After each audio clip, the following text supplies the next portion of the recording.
আসসালামু আলাইকুম। আম্মু হঠাৎ করে বিকেল 3টার দিকে ফোন দিয়ে বলতেছে যে মেশিনের ভিতরে বাচ্চা চিল্লাচিল্লি করতেছে, ডিম ফুটছে। তো আমি আসি ঢাকনা খোলার পরে দেখি যে আলহামদুলিল্লাহ আসলে সত্যি অনেকগুলো ডিম ফুটে গেছে, প্রায় 8টার মতন ফুটছে। তো 8টা ফোটার কারণ হচ্ছে যে আমি 8টা ডিম একদিন আগে বসাইছি, আরগুলা তারপরে মানে বসাইছি ধাপে ধাপে বসাইছি, কারণ আমি আপনার 20 ডিম সংগ্রহ করতে একটু সমস্যা হয়ে গেছে, যার কারণে একটু ধাপে ধাপে বসাইছি। তো আলহামদুলিল্লাহ বাচ্চাগুলো অনেক ভালো লাগতেছে, অনেক কিউট সুন্দর লাগতেছে, মানে অনেক বেশি ভালো লাগতেছে বাচ্চাগুলা। যাক আলহামদুলিল্লাহ। আর বাকিগুলো দেখি যে মুখ ফাইটে গেছে ডিমের। ইনশাল্লাহ আশা করি রাতের ভিতরে বা একদিনের ভিতরে সবগুলা ইনশাল্লাহ ডিম থেকে ফুটা যাব। তো আলহামদুলিল্লাহ আমি লেট করলাম না, আমি সেগুলো খাওয়ার ব্যবস্থা করলাম।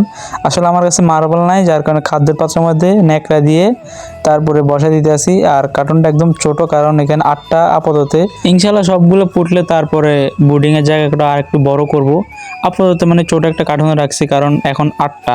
পরে আমি একটা সাদার বস্তার মাঝে ওই যে বাচ্চাগুলো রাখি, তারপরে একটা ছোট কার্টুনের টুকরার মধ্যে কিছু খাদ্য একদম গুঁড়া করে দিছি। তো আলহামদুলিল্লাহ দেখতেছি এগুলো খাইতে আছে। তো সবাই দোয়া করবেন যাতে সবগুলো বাচ্চা ডিম থেকে ফোটে। তো সবাই ভালো থাকবেন। আসসালামু আলাইকুম।